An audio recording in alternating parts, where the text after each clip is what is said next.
கண்மணி அன்புடன் அடுத்த வார எபிசோட்ல பார்த்தீங்க அப்படின்னா, கண்மணி குளிக்க போம்போது திடீர்னு சுடுதண்ணி வந்து அவங்க முதுகுல பட்டு பார்த்தீங்க அப்படின்னா, முதுகுல வந்து லைட்டா வந்து செவந்து போய் அப்படியே எரிய ஆரம்பிச்சுரும். இதனால கண்மணி பார்த்தீங்க அப்படின்னா, அழுதுகிட்டே அன்புகிட்ட வந்து, "ஐயோ! இந்த மாரி ஆயிருச்சுங்க. எனக்கு ரொம்ப எரியுது. என்னை தனியா விட்டுட்டு எங்கேயும் போகாதீங்கன்னு" சொல்லிட்டு பார்த்தீங்க அப்படின்னா கத்துறாங்க. அதுக்கப்புறம் கண்மணிக்கு வந்து அன்பு வந்து ஆயின்மெண்ட் போட்டு விடுறாங்க. போட்டு விடவும், "இப்பதான் கொஞ்சம் நல்லாயிருக்கு, இதமா இருக்கு" அப்படின்னு சொல்லிட்டு கண்மணியும் வந்து சொல்றாங்க. அதுக்கப்புறம் எல்லாரும் ஏதோ ஒரு அருவிக்கு போலாம் அப்படின்னு சொல்லிட்டு பார்த்தீங்கன்னா, எல்லாருமே கிளம்பி போறாங்க. போறப்ப பார்த்தீங்க அப்படின்னா, கண்மணியோட காயத்த பார்த்துட்டு, "என்ன அண்ணி உங்களுக்கு இந்த மாரி ஆயிருக்கு? சொல்லியிருந்தா அப்பயே ஹாஸ்பிட்டல் போயிருக்கலாம்ல" அப்படின்னு சொல்லிட்டு பார்த்தீங்கன்னா, கார்த்திக் வந்து கேட்பாங்க. "இல்ல சுடுதண்ணி பட்டுருச்சு, வேற ஒண்ணும் இல்ல. இப்ப சரியாயிருச்சுன்னு" சொல்லிட்டு கண்மணியும் சொல்லுவாங்க.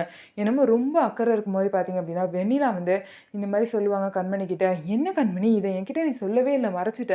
இவ்ளோ பெரிய காயம் பட்டிருக்கு, செவந்திருக்கு. நீ இப்படி பண்ணி வச்சிருக்க" அப்படின்னு சொல்லிட்டு கண்மணி கிட்ட வந்து ரொம்பவே பாசம் இருக்க மாரி ஆக்டிங் பண்ணுவாங்க. ஆனா பார்த்தீங்க அப்படின்னா, கண்மணி, "இல்லடி ஏதோ பட்டுருச்சு.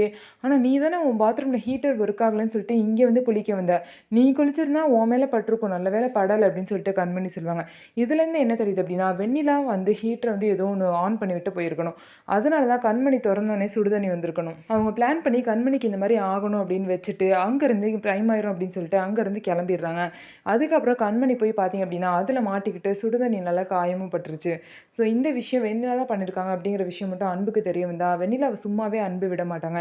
என்ன நடக்க போகுது அப்படிங்கிறத வெயிட் பண்ணி பார்க்கலாம். நம்ம வீடியோ உங்களுக்கு பிடிச்சிருந்தா நம்ம வீடியோவ லைக் பண்ணிக்கோங்க. மறக்காம நம்மளோட சேனல சப்ஸ்கிரைப் பண்ணிட்டு பாருங்க.